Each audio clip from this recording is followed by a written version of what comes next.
ಸಮವೇತಾಯುತ್ಸವಃ ಮಾಮಕಾಃ ಮಾಂಡವಾಶ್ಚೈವ ಕಿಮು ಕುರ್ವತ ಸಂಜಯ. ಶ್ರೀ ಗುರುಭ್ಯೋ ನಮಃ. ಅವರವರ ಕರ್ಮತಂತ್ರದಿಂದ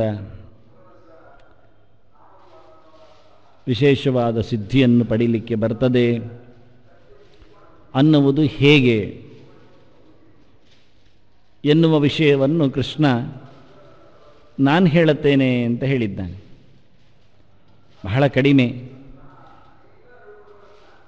ಬಗೆಯನ್ನು ಯಾವ ನೆಲೆಯಲ್ಲಿ ನೋಡಿಕೊಳ್ಳಬೇಕೆನ್ನುವ ವಿಶೇಷತೆಯನ್ನು ಸಾಧನೆಯಲ್ಲಿ ದೇವರೇ ತಿಳಿಸಿಕೊಡುವುದು. ಹೀಗೆ ಮಾಡಿದ್ದರೆ ಇಂತಹ ಫಲವನ್ನು ಪಡೆಯುತ್ತೀರಿ ಅನ್ನುವುದರ ಬಗ್ಗೆ ಕೃಷ್ಣ ಫಲ ಕೊಡುವವ ಕರ್ಮ ನಡೆಸುವವ ಎರಡೂ ಆಗಿ ನಿಂತವನು ಕೃಷ್ಣ. ಆದ್ದರಿಂದ ಹೇಳುತ್ತಾ ಇದ್ದಾನೆ, ನಾನು ಹೇಳುತ್ತೇನೆ ಕೇಳಿ ಅಂತ. ಹೇಗೆ ಕರ್ಮ ಮಾಡಿದರೆ ನಾವು ಹೇಳಿರತಕ್ಕ ಫಲವನ್ನು ಪಡೆಯುತ್ತೇವೆ, ಇಷ್ಟೇ ತಾನೇ ನಮಗೆ ಒಟ್ಟು ಬೇಕಾದ್ದು ಫಲ. ಫಲ ಬೇಕು ಅಂತ ನಾವು ಕೇಳದಿದ್ದರೂ ಫಲಾನುಭವಿಗಳೇ ಆಗಬೇಕು ಅಷ್ಟೇ. ಫಲ ಬೇಡದಿದ್ದರೂ ಮೋಕ್ಷವನ್ನು ಪಡೀಲೇಬೇಕು ತಾನೇ. ಮೋಕ್ಷಕ್ಕಾಗಿ ಇರತಕ್ಕ ಭಗವಂತನ ಪ್ರಸಾದ ಏನಿದೆ ಅದು ಸಿಗಬೇಕು. ಒಟ್ಟು ದೇವರು ಬೇಕು, ದೇವರ ಅನುಗ್ರಹ ಬೇಕು, ನಮ್ಮದೇ ಆಗಿರತಕ್ಕ ನೈಜ ಆನಂದದ ಅಭಿವ್ಯಕ್ತಿ ಆಗಬೇಕು. ಹಾಗಿದ್ದರೆ ಏನು ಕರ್ಮವನ್ನು ಮಾಡುವ, ಹೇಗೆ ಮಾಡುವ? ಅದಕ್ಕೆ ಕೃಷ್ಣ ಉಪಾಯ ಹೇಳುತ್ತೇನೆ ಅಂತಾನೆ. ಯತ ಪ್ರವೃತ್ತಿರ್ಭೂತಾನಾಂ ಏನ ಸರ್ವಮಿದಂ ತತಂ ಸ್ವಕರ್ಮಣ ತಮಭ್ಯರ್ಚ್ಯ ಸಿದ್ಧಿಂ ವಿಂದತಿ ಮಾನವ. ಇಲ್ಲಿ ನೇರ ಕೃಷ್ಣ ಹೇಳುತ್ತಾನೆ, ದೇವರ ಪೂಜೆಯಿಂದ ಸಿದ್ಧಿಯನ್ನು ಪಡೀಲಿಕ್ಕೆ ಆಗ್ತದೆ ಅಂತ. ಸ್ವಕರ್ಮಣ ತಮಭ್ಯರ್ಚ್ಯ ಸಿದ್ಧಿಂ ವಿಂದತಿ ಮಾನವ. ಅವನನ್ನು ಪೂಜಿಸಿ, ತನ್ನ ಕ್ರಿಯೆಯಿಂದ ಕರ್ಮದಿಂದ ಅವನನ್ನೇ ಪೂಜಿಸಿ ಮಾನವನು ಸಿದ್ಧಿಯನ್ನು ಪಡೆಯುತ್ತಾನೆ. ಯಾರನ್ನು? ಅವನನ್ನು ಅಂದರೆ ಅವನ ಬಗ್ಗೆ ಒಂದಿಷ್ಟು ಮಾತು ಇದೆ. ಮೊದಲಗೆರೆ ಪೂರ್ತಿ ಅವನ ಬಗ್ಗೆ ಹೇಳಿತ್ತು, ಕೃಷ್ಣನೇ ಹೇಳಿತ್ತು. ಇಷ್ಟೇ ವಿಷಯ. ಎರಡು ಅಂಶದ ಬಗ್ಗೆ ಅವನ ಪರಿಚಯ ಮಾಡಿಸಿದ್ದಾರೆ ನೋಡಿಕೊಳ್ಳುವಾಗ. ಯತಃ ಪ್ರವೃತ್ತಿರ್ಭೂತಾನಾಂ, ಯಾರಿಂದ ಎಲ್ಲರ ಕೆಲಸ ನಡೆಯುತ್ತೋ ಅವನನ್ನು. ಏನ ಸರ್ವಮಿದಂತತಂ, ಯಾರೆಲ್ಲೆಡೆ ತುಂಬಿದ್ದಾನೋ ಅವನನ್ನು. ಇಷ್ಟು, ಇದು ಎರಡು ಲಕ್ಷಣ ನೋಡಿಕೊಳ್ಳಿ. ಯಾರಿಂದಲಾಗಿ ಎಲ್ಲವೂ ಕ್ರಿಯೆ ಲೋಕದಲ್ಲಿ ನಡೆಯುತ್ತೋ, ಪ್ರತಿಯೊಬ್ಬರ ಪ್ರತಿಯೊಂದು ಯಾರಿಂದ ನಡೆಯುತ್ತೋ ಅವನನ್ನು ಪೂಜಿಸಿ. ಕೃಷ್ಣ ಹೇಳುತ್ತಾನೆ ನನ್ನನ್ನು ಅಂತ ಹೇಳಿಕೊಂಡ. ಆದ್ದರಿಂದ ಕೃಷ್ಣ ಗೀತೆ ಕೇಳುವವರಿಗೆ ಇಷ್ಟ, ಉಳಿದವರಿಗೆ ಅನಿಷ್ಟ. ಪ್ರತಿಯೊಬ್ಬರು ಹೇಳುವುದು ಹಾಗೆ.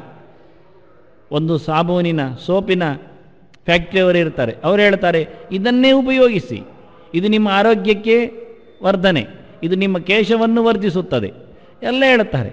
ಪ್ರತಿಯೊಂದವರು ಹೇಳುತ್ತಾರೆ. ಇನ್ನೊಂದು ಸಾಬೂನವರು ಹೇಳೋದು ಅದನ್ನೇ, ಇದನ್ನೇ ಉಪಯೋಗಿಸಿ, ಇದು ನಿಮ್ಮ ಆರೋಗ್ಯಕ್ಕೆ ಹಿತಕರ. ನಾವೀಗೇನು ಕೇಳುವ? ಅದನ್ನ ಪ್ರತಿಯೊಬ್ಬರು ಹೇಳುವುದು ನಮ್ಮ ಶಾಲೆಗೆ ಸೇರಿಸಿ. ನಾವು ಉತ್ತಮ ಶಿಕ್ಷಣವನ್ನು 100ಕ್ಕೆ 100 ಗುಣಮಟ್ಟವನ್ನು ಕಾಯ್ದುಕೊಂಡಿದ್ದೇವೆ. ನಮ್ಮ ಸಂಸ್ಥೆಗೆ ಸೇರಿಸಿ, ನಾವು ಒಳ್ಳೆ ವಿದ್ಯಾರ್ಥಿ ಅಂತ ಯಾರು ಮಾಡ್ತೇವೆ. ಹೀಗೆ ಗುರುಕುಲದವರು ಹೇಳುವುದು ಅದನ್ನೇ.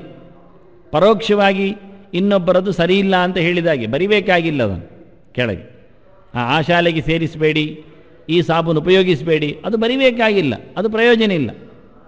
ಇದನ್ನೇ ಉಪಯೋಗಿಸಿ ಹೇಳೋ ಮೂಲಕ ಅದನ್ನು ಬೇಡ ಹೇಳಿದ್ದು ಬಾಯ್ಬಿಟ್ಟು ಹೇಳಿದಾಗೆ ಇನ್ನೇನು ಅಷ್ಟು ದಡ್ಡ ಯಾರಿಲ್ಲ ಅರ್ಥ ಆಗುವವನಿಗೆ.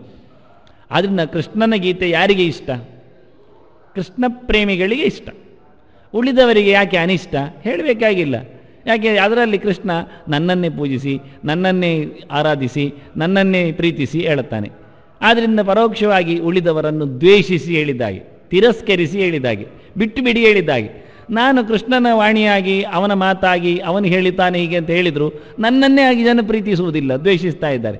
ಯಾಕೆ ಅಂದರೆ ನೀವು ಕೃಷ್ಣನನ್ನೇ ಪೂಜಿಸಿ ಹೇಳ್ತೀರಿ, ಮತ್ತು ಉಳಿದವರನ್ನು ನೀವು ಬಿಸಾಡಿ ಹೇಳ್ತೀರಿ ಅಲ್ಲ. ನಾನು ಬಿಸಾಡಿ ಹೇಳೋದು ಪರ್ಯಾಯವಾಗಿ ಅರ್ಥ ಆಗ್ತದೆ. ರಾಮಾಯಣವನ್ನು ಕೊಂಡು ಓದಿ ಹೇಳಿದರೆ ಇತರವನ್ನು ಬೇಡ ಅಂತ ಹೇಳಿದಾಗ ಆಯ್ತಲ್ಲ. ಎಲ್ಲ ಓದಿ ಹೇಳಿದರೆ ಸಾಧ್ಯವೇ ಇಲ್ಲ, ನಮಗೆ ಪುರುಸೊತ್ತೇ ಇಲ್ಲ. ಇರುವ ಪುರುಸೊತ್ತಲ್ಲಿ ಏನು ಓದಬೇಕು ಹೇಳಿದ ತಕ್ಷಣ ಭಾಗವತ ಓದಿ ಅಂತ ಹೇಳಿದರೆ ಮತ್ತೆ ಶುರು ಮಾಡಿದಿರಲ್ಲ ಕೃಷ್ಣನ ಬಗ್ಗೆ. ಬೇರೆ ಎಂದಾದರೂ ಹೇಳಿ, ಹಾಗಾದರೆ ಮಗ್ಗಿ ಪುಸ್ತಕ ಓದಿ ಮತ್ತೆಂದು ಹೇಳಿ ಸಾಯ್ಬೇಕು, ಪ್ರಯೋಜನ ಇಲ್ಲ. ಆದ್ದರಿಂದ ನಮ್ಮನ್ನು ದ್ವೇಷಿಸಲಿಕ್ಕೆ ಕಾರಣ ನಮ್ಮ ಮಾತು ಆಗುವುದಿಲ್ಲ. ಅವರು ಎಂಥ ಪ್ರವಚನ ಮಾಡಿದರೂ ಮತ್ತಲ್ಲೇ ಹೇಳು, ಅದನ್ನು ಅವರನ್ನು ಕರಿಬೇಡಿ. ಅಯ್ಯ ನನ್ನ ಪ್ರಾರಬ್ಧವೋ ವೇದೇ ರಾಮಾಯಣೇ ಚೈವ ಪುರಾಣೇ ಭಾರತೆ ತಥಾ ಆದೌ ಅಂತೆ ಚ ಮಧ್ಯೆ ಚ ವಿಷ್ಣು ಸರ್ವತ್ರ ಗೀಯತೆ. ಶಾಸ್ತ್ರದ ಪ್ರಾರಬ್ಧವು ಎಲ್ಲಿ ನೋಡಿದರಲ್ಲಿ ಕಾಣುವುದು ದೇವರು ಮಾತ್ರ ಅಂತ ಶಾಸ್ತ್ರ ಹೇಳಿಕೊಂಡಾಗಿದೆ. ಅದು ಎಲ್ಲಿ ನೋಡಿದರಲ್ಲಿ ಹೇಳಿದೆ, ಯಾವ ಶಾಸ್ತ್ರದಲ್ಲಿಯೂ ಹೇಳಿದೆ. ನೀವು ಬುಡ ನೋಡು, ತಲೆ ನೋಡು, ನಡುಮುಟ್ಟು, ಎಲ್ಲಿ ಬೇಕಾದ್ರಲ್ಲಿ ವಿಚಾರಿಸು, ದೇವರಲ್ಲದ ಸುದ್ದಿ ಎಲ್ಲಿ ಉಂಟಯ್ಯ ಅಂತ. ಇದು ಏನು ಮಾಡುವಾಗಿಲ್ಲ. ಆದ್ದರಿಂದ ವಾಸ್ತವವಾಗಿ ಏನು ಹೇಳಬೇಕು, ಸಮುದಾಯ ದ್ವೇಷಿಗಳು ಹೇಳಬೇಕು. ಶಾಸ್ತ್ರವನ್ನೇ ದ್ವೇಷಿಸುವವರು, ದೇವರ ಅಸ್ತಿತ್ವವನ್ನೇ ಒಪ್ಪದವರು, ಅಂಥವರು ಗೀತೆಯ ವಿರೋಧಿಗಳು, ಕೃಷ್ಣನ ದ್ವೇಷಿಗಳು ವಾಸ್ತವವಾಗಿ. ಅಂದ ಕೃಷ್ಣ ಏನು ಮಾಡ್ತಾನೆ, ತಟಸ್ಥವಾಗಿ ನಿಂತು ಹೇಳುತ್ತಾನೆ, ನಾನು ಯಾರನ್ನು ಪೂಜಿಸಿ ಅಂತ ಹೇಳುವುದಿಲ್ಲ, ನಾನು 2 ಕರಾರು ಹಾಕ್ತೇನೆ ಅಂದ ದೇವರು. ಏನು ಕರಾರು ಹಾಕ್ತೀನಿ ನೀನು? ಯಾರಿಂದಲಾಗಿ ಇಡೀ ಜಗತ್ತು ನಡೀತದೆ ಅಂತ ನೋಡಿಕೊಂಡು ಬಾ. ಪ್ರತಿಯೊಬ್ಬರ ಪ್ರತಿಯೊಂದು ಕೆಲಸವು ಯಾರ ನಿಯಮದಲ್ಲಿ ನಿಂತಿದೆ ಅಂತ ಹೇಳು, ಅವನನ್ನು ಪೂಜಿಸು. ಪೂಜಿಸುವುದು ಅಂದರೆ ಒಂದು ರೀತಿಯ ಸಣ್ಣ ಮಟ್ಟದ ಕೃತಜ್ಞತೆಯ ಅರ್ಪಣೆ ಅಂತ ಮಾಡಿಕೊ. ಧನ್ಯವಾದ ಹೇಳುವುದು, ಥ್ಯಾಂಕ್ಸ್ ಗಿವಿಂಗ್ ಅಷ್ಟೇ. ಅದನ್ನೊಂದಿಟ್ಟುಕೋ. ಕೃತಜ್ಞತೆಯನ್ನು ಒಪ್ಪಿಸುವುದು ಅಂದರೆ ಅಷ್ಟೇ. ಯಾರಿಗೆ ಒಪ್ಪಿಸಬೇಕು ಕೃತಜ್ಞತೆ? ಯಾರು ನಿನಗೆ ಎಲ್ಲ ಕೆಲಸವನ್ನು ಮಾಡಿಕೊಟ್ಟಿದ್ದಾನೋ ಅವನಿಗೆ. ಉಪಕಾರ ಪ್ರಜ್ಞೆ ಅಂದರೆ, ಉಪಕಾರ ಸ್ಮರಣೆ ಅಂದರೆ ಅಷ್ಟೇ ತಾನೇ. ಯಾರು ನಿನಗೆ ಎಲ್ಲವನ್ನು ನಡೆಸಿಕೊಡುವಲ್ಲಿ ಪೂರ್ಣ ಸಹಾಯಕರಾಗಿ ನಿಂತಿದ್ದಾರೋ ಅವರನ್ನು ಗುರುತಿಸು. ಅಷ್ಟೇ, ಕೃಷ್ಣ ಅಷ್ಟೇ ಆಗಿದ. ಯಾರನ್ನು ಬೇಕಾದರೂ ತಾನೀನು ಯಾರು ತರ್ತೀಯ ಕೇಳ್ತಾನೆ. ನಾವು ಹುಡುಕ್ಬೇಕೀಗ ಕೃಷ್ಣ ಯಾರನ್ನು ಅಂತ ಹೇಳುವುದು ಬಿಟ್ಟರೆ, ನಮ್ಮ ತಲೆಗೆ ಬಿಟ್ಟರೆ ಯೋಚನೆಗೆ ನಾವು ಸುಮಾರು ಹೊತ್ತಗೆಗಳನ್ನು ನೋಡಬೇಕಾಗ್ತದೆ. ಹೌದಲ್ಲ, ಯಾರಾಗ್ಬೋದು, ಅವ್ರು ಯಾಕೆ ಆಗುವುದಿಲ್ಲ, ಇವರದ್ದು ಯೋಗ್ಯತೆ ಎಷ್ಟು, ಇವರು ಎಲ್ಲಿ ಕೈ ಕೊಟ್ಟಿದ್ದಾರೆ, ಇವರ ಲಿಮಿಟೇಷನ್ಸ್ಗಳು, ಬಾಧ್ಯತೆಗಳಲ್ಲಿ ಇರತಕ್ಕಂತಹ ಒಂದು ಹಂತ ಪರಿಧಿ ಎಷ್ಟು, ಎಲ್ಲ ನೋಡಲಿಕ್ಕಾಗುತ್ತೆ. ಅಂದ ಕೃಷ್ಣ ಒಂದು ಸಣ್ಣ ವಾಕ್ಯವನ್ನು ಮೇಲೆ ಹಾಕಿಬಿಟ್ಟ. ಯತಃ ಪ್ರವೃತ್ತಿ ಭೂತಾನಾಂ ಹೇಳ್ತಾನೆ.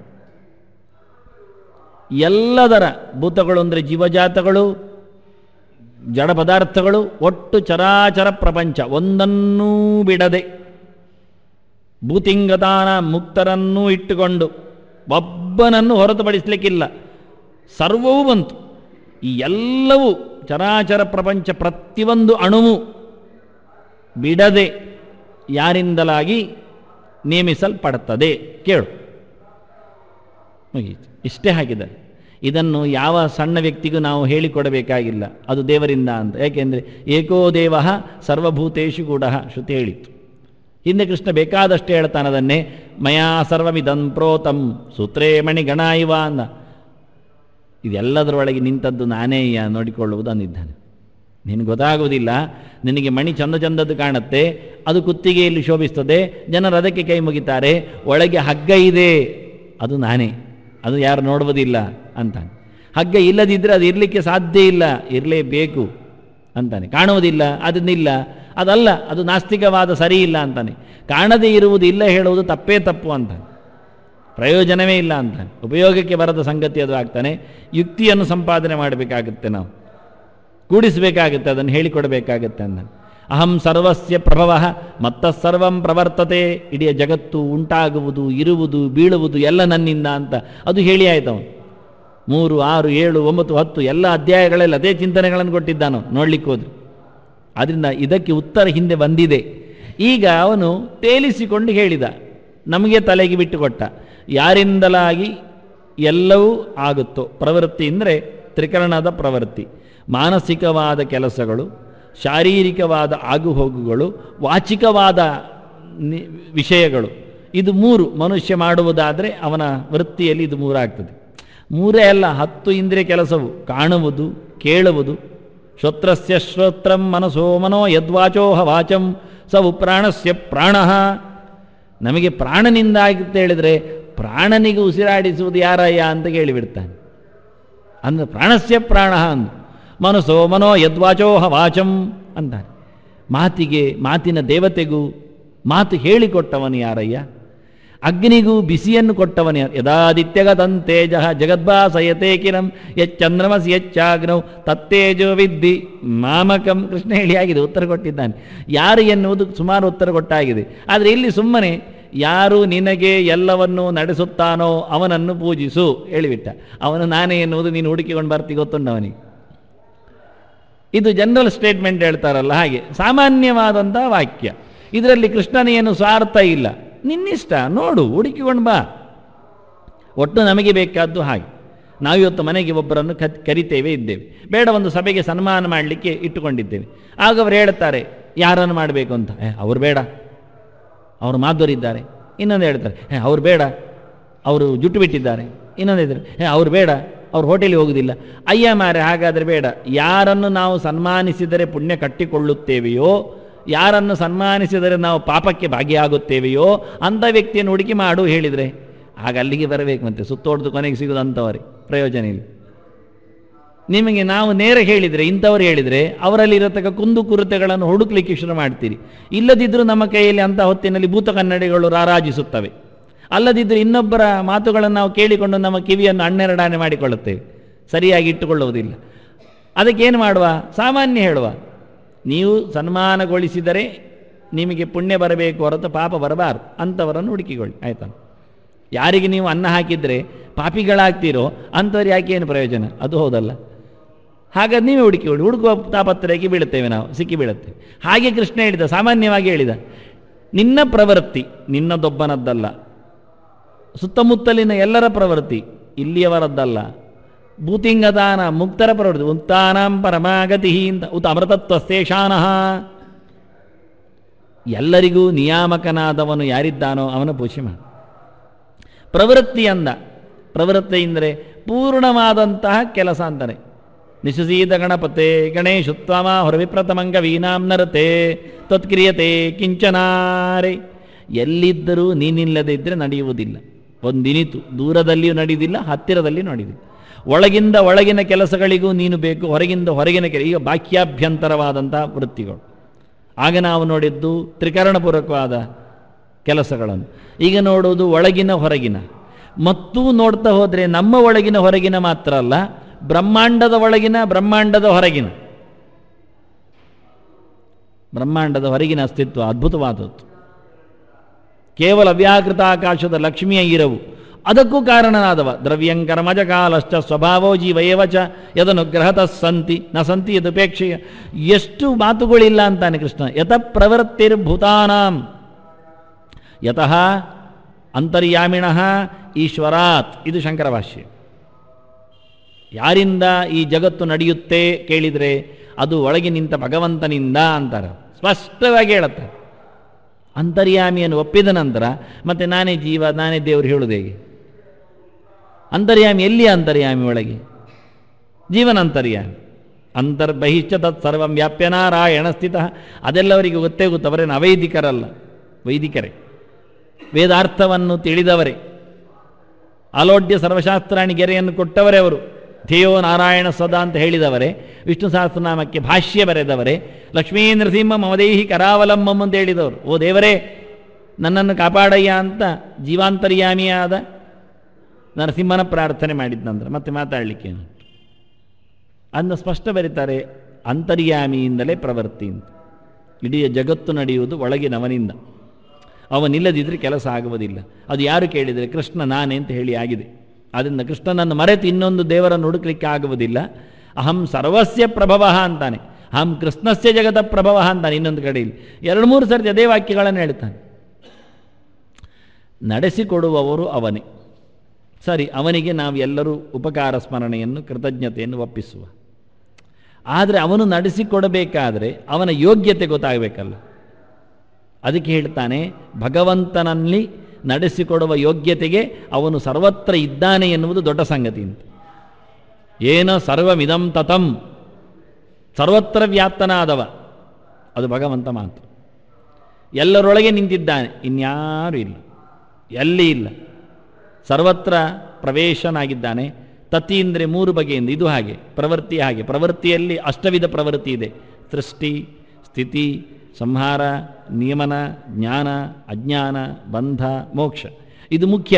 ಇನ್ನೂ ಇದೆ: ವಿಶ್ವಸ್ಥಿತಿ ಪ್ರಳಯ ಸರ್ಗ ಮಹಾವಿಭೂತಿ ವೃತ್ತಿ ಪ್ರಕಾಶ ನಿಯಮ ವೃತ್ತಿ ಬಂಧ ಮೋಕ್ಷ. ಅತ್ತಾಯಿತು. ಅಲ್ಲಿ ಮಧ್ಯದಲ್ಲಿ ಒಂದು ವೃತ್ತಿಯನ್ನಿಟ್ಟುಕೊಂಡದ್ದು. ಅದಕ್ಕೆ ಇಲ್ಲಿ ಪ್ರವೃತ್ತಿ ಶಬ್ದ ಹಾಕಿ ಉಳಿದದ್ದನ್ನು ಪೂರ್ವವೃತ್ತಿಯನ್ನಿಟ್ಟುಕೊಂತ. ಸ್ಥಿತಿ, ವಿಶ್ವಸ್ಥಿತಿ, ಪ್ರಳಯ, ಸರ್ಗ, ಮಹಾವಿಭೂತಿ, ವೃತ್ತಿ. ಅದನ್ನು ಪ್ರವೃತ್ತಿ ಅಂದರೆ ಅದಷ್ಟು ಸೇರಿದ ವೃತ್ತಿ. ಮುಂದೆಯೂ ಸಹ ಯುದ್ಧದ್ದು ಸೇರಿಕೊಂಡು ಪ್ರಕಾಶ, ನಿಯಮ, ಆವೃತ್ತಿ, ಬಂಧ, ಮೋಕ್ಷ. ಯಸ್ಯಾಹ ಅಪಾಂಗಲವ ಮಾತ್ರತ ಊರ್ಜಿತ ಸಾಹ ಶ್ರೀ ಯತ್ಕಟಾಕ್ಷ ಬಲವತಿ. ಇಷ್ಟನ್ನು ನಡೆಸುವವಳು ಮಹಾಲಕ್ಷ್ಮಿ, ಅವಳನ್ನು ದುಡಿಸಿಕೊಳ್ಳುವವ ನಾರಾಯಣ. ಹೀಗೆ ಹೇಳಿದ್ದಲ್ಲಿಯ ಕತೆ. ಅದನ್ನು 8 ಲೆಕ್ಕ ಇಲ್ಲ. ಅದಕ್ಕೆ ಯಥ ಪ್ರವೃತ್ತಿರ್ಭೂತಾನಾಮಂದತ್ತು. ಚರಾಚರ ಪ್ರಪಂಚದ ಒಂದದ್ದರದ್ದು ಒಂದೊಂದು ರೀತಿ. ಭೂತ ಶಬ್ದದಲ್ಲಿ ಮುಕ್ತರು ಬಂದರೆ ಮುಕ್ತರ ಪ್ರವೃತ್ತಿಯೇ ಬೇರೆ, ಆನಂದದ ಭೋಗತ್ತು, ಭಗವಂತನ ದರ್ಶನತ್ತು, ವಿಚಿತ್ರವಾಗಿರ್ತಕ್ಕಂಥ ದೇವರ ಜ್ಞಾನ ಸಂಪತ್ತಿತ್ತು. ಲೋಕದ್ದು ಪಂಚಭೂತಗಳದ್ದು ನೋಡಿದರೆ ಅದರದ್ದು ಒಂದೊಂದರದ್ದು ಒಂದು ಸ್ಥಿತಿಸ್ಥಾಪಕತ್ವ, ಪೃಥ್ವಿಯಿದ್ದು ಪೃಥುತ್ವ, ನೀರಿನದ್ದು ವ್ಯಕ್ತಿಯ ತೃಷೆಯನ್ನು ಪರಿಹಾರ ಮಾಡುವಂಥದ್ದು ಅಥವಾ ಒಂದೀಭಾವ ಮಾಡುವಂಥದ್ದು, ಬೆಂಕಿದ್ದು ಪಾಚಕರ್ತೃತ್ವ ಆಗಲಿ, ಬಿಸಿಯಾಗಲಿ, ಪ್ರಕಾಶಕತ್ವ ಆಗಲಿ, ಸಂತಾಪಕತ್ವ ಆಗಲಿ, ಅದರೊಟ್ಟಿಗೆ ಗಾಳಿದ್ದು ಜೀವನ ಪ್ರದತ್ವ, ಆಕಾಶದ್ದು ಅವಕಾಶದಾತೃತ್ವ, ಇದೆಲ್ಲವೂ ದೇವರ ಧರ್ಮಗಳು. ಹೇಳಿಕೊಂಡಿದ್ದೆ ಎದ್ದೆದ್ದು ವಿಭೂತಿ ಮತ್ಸತ್ತಂ ಅಂತ. ಅದರೊಟ್ಟಿಗೆ ಭೂತಾನಮಂದಾಗ ಇಡೀ ಜಗತ್ತನ್ನು ಇಟ್ಟುಕೊಳ್ಳಿ. ಭಿಷಾಸ್ಮಾದ್ ವಾತಪ್ಪವತೆ ಭಿಷೋದೇತಿ ಸೂರ್ಯ ಭಿಷಾಸ್ಮಾದ್ ಅಗ್ನಿಶ್ಚೇಂದ್ರಶ್ಚ, ಇವರೆಲ್ಲ ಲೋಕಪಾಲಕರೆಲ್ಲ ದೇವತೆಗಳೆಲ್ಲ. ಹೀಗೆ ಎಲ್ಲರನ್ನು ತಂದಾಗ ಪ್ರವೃತ್ತಿಯ ಲೆಕ್ಕಾಚಾರಗಳು ತುಂಬ ಆಗತ್ತೆ. ಅದರಂತೆ ಏನ ಸರ್ವವಿದಂ ತಥಂ, ಭಗವಂತ ತುಂಬಿದ್ದಾನೆ, ತುಂಬಿ ತುಳುಕಿದ್ದಾನೆ, ತುಳುಕಿ ಆಚೆ ನಿಂತಿದ್ದಾನೆ. ಹೇಗೆ ಕೇಳಿದರೆ, ಎಷ್ಟರಲ್ಲಿ ಕೇಳಿದರೆ, ಗುಣತಃ, ಕಾಲತಃ, ದೇಶತಃ. ತ್ರಿವಿಧವಾದ ಭಗವಂತನ ತತಿ, ವ್ಯಾಪ್ತಿ, ವಿಸ್ತಾರ.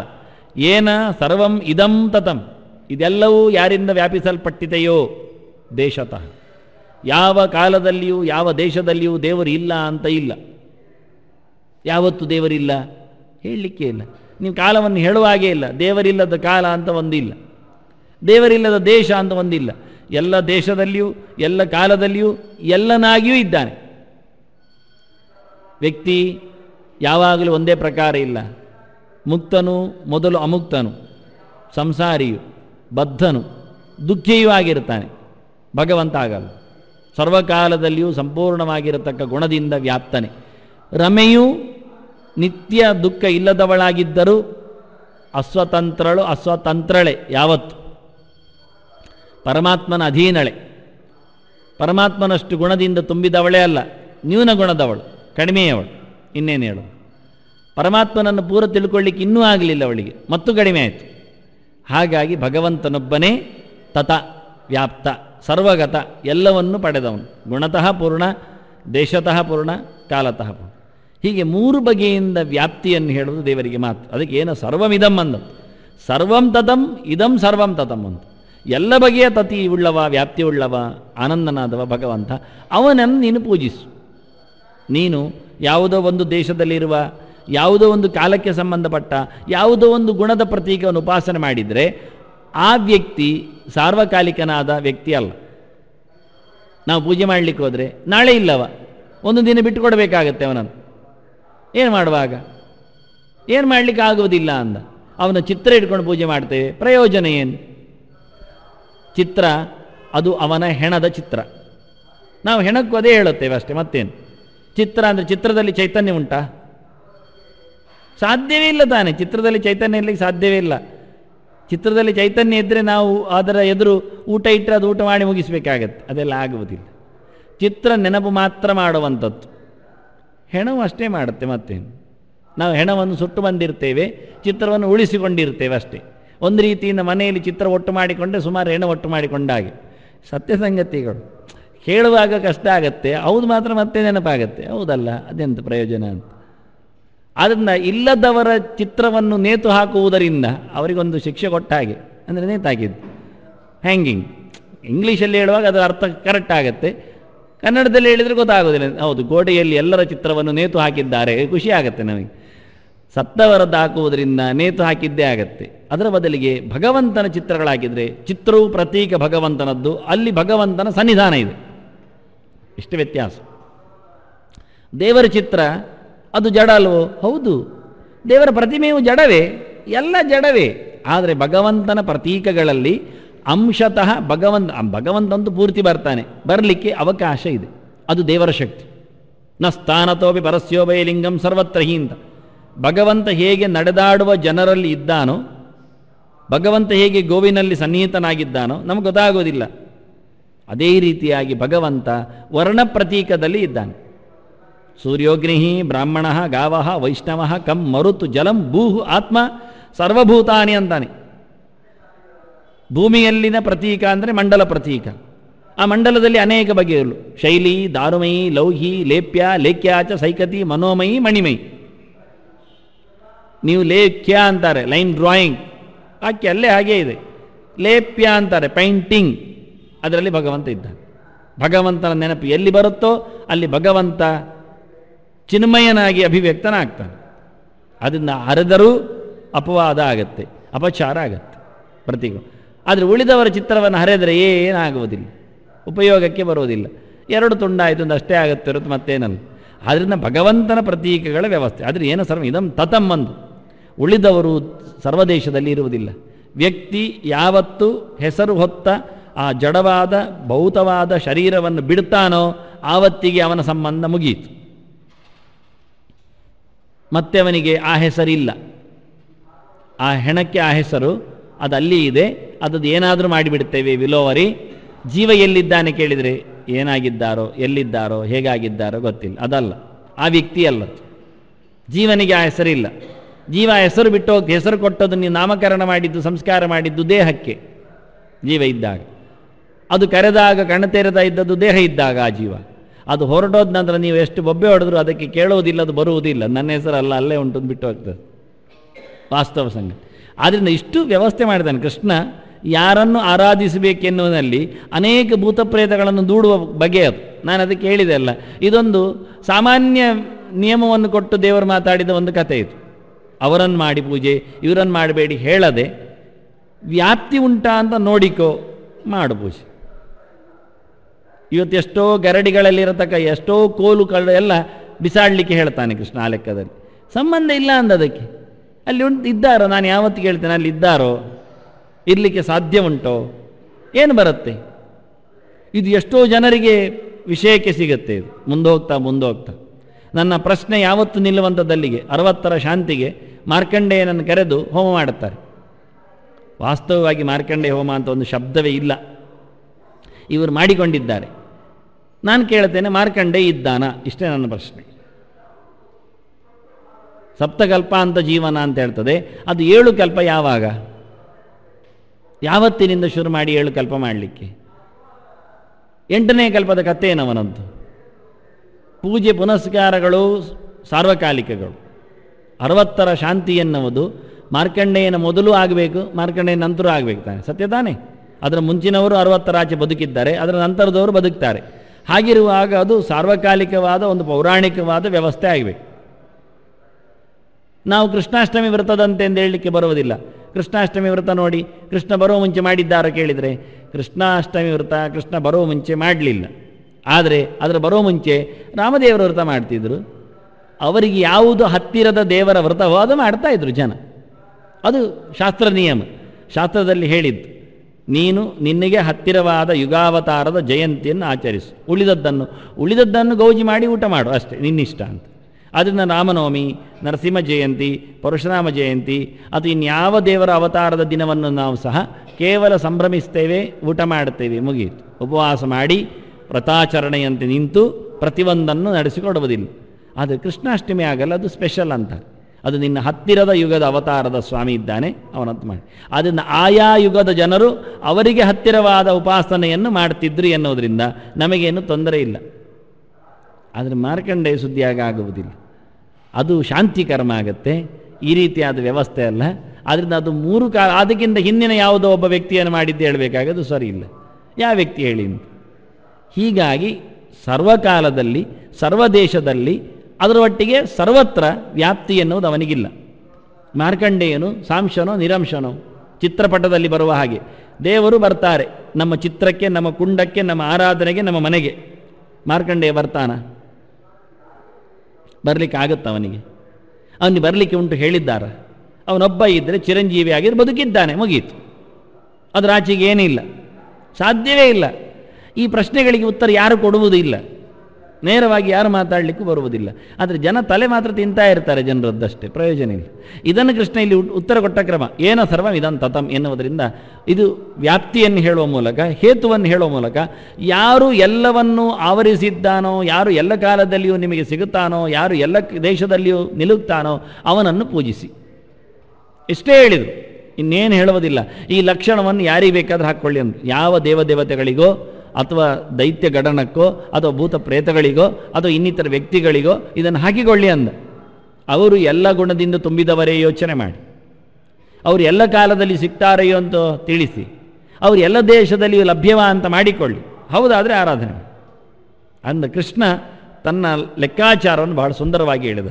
ಅದರೊಟ್ಟಿಗೆ ಹೇಳುತ್ತಾನೆ, ಇಡೀ ಜಗತ್ತಿಗೆ ಆನಂದ ಕೊಡುವವನು ನಾನು, ಎಲ್ಲ ಕಡೆಯಲ್ಲಿ ನಿಂತು ಎಲ್ಲವನ್ನು ಅರಿತವನು ನಾನು. ಆದ್ದರಿಂದ ಸಾರ್ವಜ್ಞ ನನಗಿದೆ, ಸಾರ್ವಭೌಮತ್ವ ನನಗಿದೆ, ಎಲ್ಲರಿಗೂ ಎಲ್ಲವನ್ನು ಕೊಡತಕ್ಕ ಯೋಗ್ಯತೆ ನನ್ನಲ್ಲಿದೆ. ಅದು ಯಾರಲ್ಲಿ ಆದ್ರುಂಟ ಕೇಳಿಕೋ ಅಂದ. ಸ್ವಯಂ ಅನವತೀರ್ಣ ಕಪ್ಪರ ಅಂತಾರೆ ಎತ್ತಿ. ಎಲ್ಲ ದೇವತೆಗಳೆಲ್ಲ ದುಃಖದಿಂದ ತತ್ತರಿಸುವವರೇ, ತಾವು ಇನ್ನೊಬ್ಬರಿಗೆ ತಮ್ಮ ಆನಂದಕ್ಕೋಸ್ಕರ ಕೈಚಾಚುವವರೇ, ಅಂಥವರು ನಿಮಗೆ ಎಲ್ಲಿ ಬೆಲೆ ಕೊಡ್ತಾರೆ ಕೇಳ್ತಾನೆ ಕೃಷ್ಣ. ಆದ್ದರಿಂದ ಏನು ಸರ್ವಮಿದಂ ತತಂ ಅಂತಾನೆ, ಇಡೀ ಜಗತ್ತು ನನ್ನ ಆನಂದದಿಂದ ಬದುಕ್ತಾ ಉಂಟು ಅಂತ ಕೃಷ್ಣ ಹೇಳ್ತಾನೆ. ಅದನ್ನು ನೀವು ಯಾರನ್ನು ಕರಿತೀರಿ? ಯಾರಿಂದಲಾಗಿ ಇಡೀ ಜಗತ್ತು ಆನಂದಮಯವಾಗಿದೆಯೋ ಅಂಥವನನ್ನು ಸ್ವಕರ್ಮಣ ತಮಭ್ಯರ್ಚ್ಯ, ನಿಮಗೆ ಹೇಳಿದ ಕರ್ಮದಿಂದ ಬಹಳ ಸುಂದರವಾಗಿ ಭಗವಂತನ ಕರ್ಮ. ಸ್ವ ಅಂದರೆ ಭಗವಂತ, ಸ್ವಾತಂತ್ರ್ಯ ಸ್ವಯಿತಿ ಪ್ರೋಕ್ತಃ ಅಂತ. ಸ್ವ ಅಂದರೆ ಭಗವಂತ, ಭಗವಂತನ ಕರ್ಮದಿಂದ, ಭಗವನ್ನಿಷ್ಠವಾದ, ಭಗವತ್ಪ್ರಿಯವಾದ, ಭಗವತ್ ಶಾಸ್ತ್ರ ಹೇಳಿರತಕ್ಕ ಕರ್ಮಗಳಿಂದ ಅವರವರ ಆಶ್ರಮಕ್ಕೆ, ಅವರವರ ಬದುಕಿಗೆ ಅನ್ವಯಿಸಿಕೊಳ್ಳುವಂತೆ ಮಾಡುವ ಪ್ರವೃತ್ತಿಯಿಂದ ಹೇಗೆ ತಮ್ಮ ಅಭ್ಯರ್ಚ್ಯ ಅಂತಾನೆ. ವಲ್ಲಭಾಚಾರ್ಯ ಹೇಳ್ತಾರೆ, ತಮೇವ ಅಭ್ಯರ್ಚ್ಯ ನತು ಅನ್ಯದೇವಂ ಅಂತ. ಅವರು ಹಾಗೆ ಬಿಡ್ತಾರೆ. ತಮ್ಮ ಯಾಕೆ ಹೇಳಿದ್ದು ಕೇಳಿದರೆ, ಅದು ಅವನನ್ನೇ ಪೂಜಿಸಬೇಕು ಅಂತ ಅವನ ಇರಾದೆಯ, ಮತ್ತು ಇನ್ನೊಬ್ಬರನ್ನು ಕರಿಬಾರ್ದು ಅಂತ. ಕರಿಬಾರ್ದು ಅಂತ ಬಾಯ್ಬಿಟ್ಟು ಹೇಳ್ತಾನೆ, ಮತ್ತೊಬ್ಬರನ್ನು ಯಾಕೆ ಕರಿತೀಯ? ಹಿಂದೆ ಹೇಳಿದಾಗೆ ಸರ್ವವರ್ಣೇಶು ತೇ ಶೂದ್ರ ಅಂತ ಆಚಾರ್ಯಲ್ಲಿ ಹೇಳ್ತಾರೆ ಭಾಷೆಯಲ್ಲಿ ಬಂದಾಗ. ಎಲ್ಲಿಯಾದರೂ ಅಲ್ಪಗುಣ ಇದ್ದರೆ ಅವನು ಬ್ರಾಹ್ಮಣ ಆದರೂ ಅವನು ಶೂದ್ರ ಅಂತ. ಯದ್ಯಲ್ಪ ಗುಣಕಃ ಶೂದ್ರ ಯದ್ಯಲ್ಪ ಗುಣಕಃ ಬ್ರಾಹ್ಮಣ ವಿಪ್ರಹ ಶೂದ್ರ ಏವನ ಸಂಶಯ ಅಂತ. ಅಧಿಕಾಶ್ಚೇತ್ ಗುಣಾ ಶೂದ್ರೇ ವಿಪ್ರಯೇವನ ಸಂಶಯ ಅಂತ. ಒಂದೊಮ್ಮೆ ಗುಣಗಳು ಜಾಸ್ತಿ ಇದ್ದರೆ ಶೂದ್ರನಲ್ಲಿ ಅವನು ಬ್ರಾಹ್ಮಣ. ಇದು ಮಧ್ವಾಚಾರ್ಯ ಭಾಷ್ಯ ಇದಕ್ಕೆ. ಎಲ್ಲಿ ಹೆಚ್ಚು ಗುಣವನ್ನು ನೀವು ನೋಡ್ತೀರಿ ಅವನು ಶೂದ್ರ ಆದರೂ ಅವನು ಬ್ರಾಹ್ಮಣ. ಹಾಗಾದರೆ ಅವರು ಶೂದ್ರ ಆದರು ಅಂತ ಹೇಳಬೇಕಾದ್ರೆ ಶೂದ್ರ ಜಾತಿಯನ್ನು ಒಪ್ಪಬೇಕು ತಾನೆ. ಎಲ್ಲಿ ಕಮ್ಮಿ ಗುಣ ಉಂಟು ಅವನು ಬ್ರಾಹ್ಮಣನಾದರೂ ಶೂದ್ರ, ಹಾಗಾದರೆ ಬ್ರಾಹ್ಮಣ ಜಾತಿಯಿಂದ ಒಪ್ಪಬೇಕು ತಾನೆ. ಕಮ್ಮಿ ಗುಣದ ಬ್ರಾಹ್ಮಣ ಜಾತಿಯಲ್ಲಿ ಹುಟ್ಟಿದವನು ಶಾಸ್ತ್ರ ಪ್ರಕಾರದಲ್ಲಿ ಶೂದ್ರ ಅಂತ ಹೇಳ್ತಾರೆ. ಪ್ರಯೋಜನ ಇಲ್ಲ ಅಂತ. ಯಾಕೆಂದರೆ ಬ್ರಾಹ್ಮಣಸ್ಯದು ದೇಹೋಯಂ ಕ್ಷುದ್ರಕಾಮಾಯ ನಿಶ್ಯತೆ ಕೃಚ್ರಾಯ ತಪಸ್ಸೇ ಚೇಹ ಅಂತಾನೆ. ಕಷ್ಟ ಬಿಟ್ಟು ಜ್ಞಾನ ಸಂಪಾದನೆಗೋಸ್ಕರ ಬಂದದ್ದು ಬ್ರಾಹ್ಮಣ ಶರೀರ, ಅದಕ್ಕೆ ಇಲ್ಲಿ ಮಾನವ ಅಂತ ಕರೆದದ್ದಿರಿ. ಇದೆಲ್ಲ ಆಚಾರ್ಯರ ಅಭಿಪ್ರಾಯದ ಒಟ್ಟು ಶಬ್ದಗಳೆಲ್ಲ. ಮಾನವ ಅಂದರೆ ಮಾನ ಉಳ್ಳವನು ಅಂತ ಅರ್ಥ.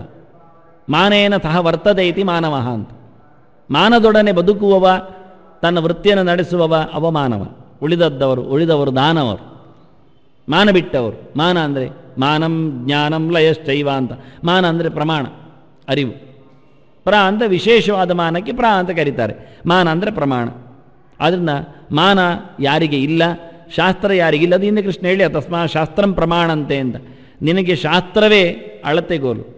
ಮತ್ತೆ ಅವರು ಹೇಳಿಕೊಟ್ಟಿದ್ದಾರೆ, ಇಲ್ಲಿ ನೋಡಿ ಹೇಳುತ್ತೇನೆ, ಇಲ್ಲಿ ನನಗೆ ಸಿಕ್ಕಿದೆ, ಅದು ಪ್ರಯೋಜನ ಇಲ್ಲ. ಏನು ಪ್ರಯೋಜನ ಇಲ್ಲದ ಸಂಗತಿ ಅಂತಾನೆ. ನಮಗೆ ಒಟ್ಟು ಶಾಸ್ತ್ರ ಬೇಕು. ಅದನ್ನು ಮಾನ ಹಿಡಿದವರು ವಾಸ್ತವವಾಗಿ ಭಗವಂತನ ಆರಾಧನೆಗೆ ಯೋಗ್ಯರು ಅಂತಾನೆ. ಸ್ವಕರ್ಮಣ ತಮಭ್ಯರ್ಚ್ಯ ಸಿದ್ಧಿಂ ವಿಂದತಿ ಮಾನವ. ಸಿದ್ಧಿಗೆ ಮುಖ್ಯ ಕಾರಣ ಜ್ಞಾನ, ಜ್ಞಾನಪೂರ್ವಕವಾದ ಕರ್ಮ. ಅರಿವು ಇಲ್ಲದ ಕೆಲಸ ಒಂದು ಚೂರು ಸಿದ್ಧಿಯನ್ನು ಕೊಡುವುದಿಲ್ಲ ಅಂತ. ಪ್ರಧಾನ ಅಂಶವೇ ಅರಿವು, ಜ್ಞಾನ. ಜ್ಞಾನೀಚ ಕರ್ಮಾಣಿ ಸದೋದಿತಾನಿ ಹೇಳಿದ್ದು. ಒಳ್ಳೆಯ ರೀತಿಯಿಂದ ಕರ್ಮ ಮಾಡಲಿಕ್ಕೆ ಯೋಗ್ಯತೆ ಇರುವುದು ತಿಳಿದವನಿಗೆ ಮಾತ್ರ. ತಿಳಿಯದವನು ಕರ್ಮ ಮಾಡಬೇಕು ತಿಳುವಳಿಕೆಗೋಸ್ಕರ. ತಿಳುವಳಿಕೆ ಬಂದಂದರೆ ಕರ್ಮ ಬಿಡುವುದಲ್ಲ, ತಿಳುವಳಿಕೆ ಬಂದದ್ದಕ್ಕೋಸ್ಕರ ಮಾಡಲಿಕ್ಕೆ ಉಂಟವ. ಹಾಗೆ ಭಗವಂತನ ಇಷ್ಟ ಆಗುವುದು. ಅದರಿಂದ ಕರ್ಮ ಮತ್ತು ಜ್ಞಾನ ಅದು ಪ್ರತ್ಯೇಕವಾಗಿ ಯಾವ ಕಾಲದಲ್ಲಿಯೂ ನಿಲ್ಲುವುದಿಲ್ಲ. ತಿಳಿಯುತ್ತಾ ಕರ್ಮವನ್ನು ಮಾಡ್ತಾ ಮುಂದುವರಿತಾನೇ ಇರಬೇಕು. ಇನ್ನಷ್ಟು ಭಗವಂತನ ಎಚ್ಚರವನ್ನು ಮಾಡಿಕೊಂಡು ಕರ್ಮದಲ್ಲಿ ಮತ್ತಷ್ಟು ಭಗವಂತನನ್ನು ಕಾಣುತ್ತಾ ಆದಷ್ಟು ನಿವೃತ್ತಿಯನ್ನು, ಹೊರಗಿನ ಪ್ರಪಂಚದಿಂದ ಅದರ ಸಂಪರ್ಕವನ್ನು ಕಳಚುತ್ತಾ ಮುಂದುವರಿಬೇಕು.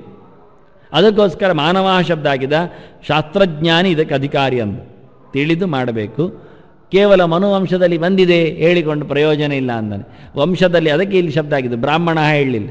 ಎಂಥ ಚಂದ ಕೃಷ್ಣನ ಶಬ್ದಗಳು, ಅದೆಲ್ಲ ಹೇಳ್ಬೋದಿತ್ತು ಅವನಿಗೆ, ಹೇಳೋದಿಲ್ಲ ಅಂದ. ಯಾಕೆಂದರೆ ನಾನು ಏನು ಶಬ್ದ ಹಾಕಿದ್ರು ನಿಮಗೆ ಅರ್ಥ ಆಗೋದಿಲ್ಲ ಅಂದ. ನೀವು ಮತ್ತೆ ಪುನಃ ಜಾತಿಯಲ್ಲಿ ಹೋಗಿ ಬೀಳ್ತೀರಿ. ಅಲ್ಲಿ ನಮಗೆ ಸ್ಮೃತಿ ತಪ್ತದೆ, ಜಾತಿ ಬಂದ ತಕ್ಷಣ ಮೂರ್ಛೆ ಬೀಳ್ತದೆ. ಅದಕ್ಕೆ ಕೃಷ್ಣ ಏನು ಮಾಡ್ತಾನೆ, ನಾನು ಕರೆಯುವುದಿಲ್ಲ ಅಂದ. ಹಿಂದೆಯೂ ಕರೆಯುವಾಗ ನರಹ ಶಬ್ದ ಹಾಕಿದ್ದು, ಇಲ್ಲಿ ಕರೆಯುವಾಗಲೂ ಮಾನವ ಶಬ್ದ ಆಗ್ತದೆ. ಮನುವಂಶದಿಂದ ಬಂದವರ ಸಾಕು, ನೀವು ವಂಶ ನೋಡಿಕೊಳ್ತೀರಾ, ನೋಡಿಕೊಳ್ಳಿ, ಎಲ್ಲರೂ ಮನುವಂಶದವರೇ, ಆಯಿತಾ. ಇದು ವೈವಸ್ವತ ಮನ್ವಂತರ. ಆ ಮನುವಿನ ಅಂಕೆಯಲ್ಲಿ ಬರುವವರು ಎಲ್ಲರೂ ಸಹ ಅದನ್ನು ಎಲ್ಲರೂ ಮಾನವರೇ, ಇನ್ನೇನು. ಅದನ್ನು ಪ್ರಧಾನವಾಗಿ ಬೇಕಾದ ನಮಗೆ ಮನು ಹೇಳಿರತಕ್ಕ ಅವಬೋಧ ಆಗಬೇಕು, ವಿಶೇಷವಾದ ಅರಿವು ಬೇಕು. ಅರಿವಿನ ಜೊತೆಯಲ್ಲಿ ಬದುಕುವವ ನಿಜವಾಗಿ ಮಾನವ. ಅವನಿಗೆ ಸಿದ್ಧಿ ಆಗುತ್ತೆ. ಸಿದ್ಧಿ ಆಗಲಿಕ್ಕೆ ಅವನು ಮಾಡಬೇಕಾದ ಕ್ರಮ ಆರಾಧನೆ. ಅಭ್ಯರ್ಚ್ಯ ಅವಿತಃ ಅರ್ಚನಂ ಅಂತ ಶಬ್ದ ಆಗಿದೆ. ಅರ್ಚತ ಪ್ರಾರ್ಚತ ಪ್ರಿಯಮೇಧಾಸೋ ಅರ್ಚತ ಅರ್ಚಂತು ಪುತ್ರಕಾಹ ಉತ ಪುರಂನ ದೃಷ್ಟ್ಮರ್ಚತ. ಭಗವಂತನ ಅರ್ಚನೆ ಮಾಡಲಿಕ್ಕೋಸ್ಕರ ಒಂದು ವೇದಮಂತ್ರ ಬಹಳ ಸುಂದರವಾಗಿ, ಇವತ್ತು ನಾವು ಅದು ದೇವರ ಆಲಯಗಳಲ್ಲಿ ಮಂಗಳಾರತಿ ಅಂತ ಹೇಳಿದಾಗ ಕೇಳುತ್ತೇವೆ ಆ ಶಬ್ದಗಳನ್ನು. ಅದವರು ಅರಚಿದಾಗೆ ಕೇಳ್ತದೆ ನಮಗೆ. ಪರಚಿತಾರೆ ಅಂತ ಹೇಳಿದಾಗ ಕಾಣ್ತದೆ. ಅರಚುವುದು ಪರಚುವುದು ಅರ್ಥ ಆಗುವುದಿಲ್ಲ ಆ ಮಂತ್ರಗಳು. ಹಾಗೆ ಕೂಡಲೇ ಆಗಿ ಹೋಗುತ್ತೆ, ಅದು ಮುಗಿದೋಗುತ್ತೆ. ಕಿವಿ ಕೊಡುವ ಅಂದರೆ ಏನು ಗೊತ್ತೇ ಆಗುವುದಿಲ್ಲ. ಶುದ್ಧವಾದಂಥ ಭಗವಂತನ ಆರಾಧನೆಯನ್ನು ಹೇಳಿಕೊಡುವ, ಹೇಳಿಸುವ, ಹೇಳಿಯೂ ಬಹಳಷ್ಟು ನಮ್ಮನ್ನು ಓಡಿಸುವ ಮಂತ್ರ ಅದು. ಅರ್ಚತ ಪ್ರಾರ್ಚತ ಅಂತದೆ. ಪೂಜೆ ಮಾಡಿದಯ್ಯ, ದೇವರ ಸೇವೆ ಮಾಡಿ ಅಂತದೆ.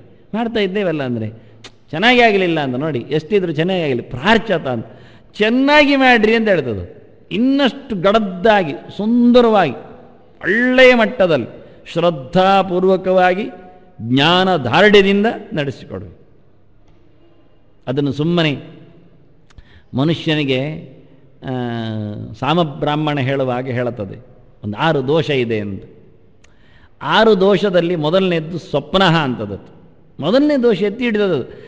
ಪುರುಸೊತ್ತಿದ್ದಾಗೆಲ್ಲ ಮಲಗ್ತಾನಲ್ಲ, ಅದು ಕೆಟ್ಟದು ಅಭ್ಯಾಸ ಅಂತ. ಪುರುಸೊತ್ತಿದ್ದಾಗೆಲ್ಲ ಅಲ್ಲಿಯೇ ಮಲಗಿ ಬಿಡೋದು, ನಿದ್ದೆ ಮಾಡೋದು.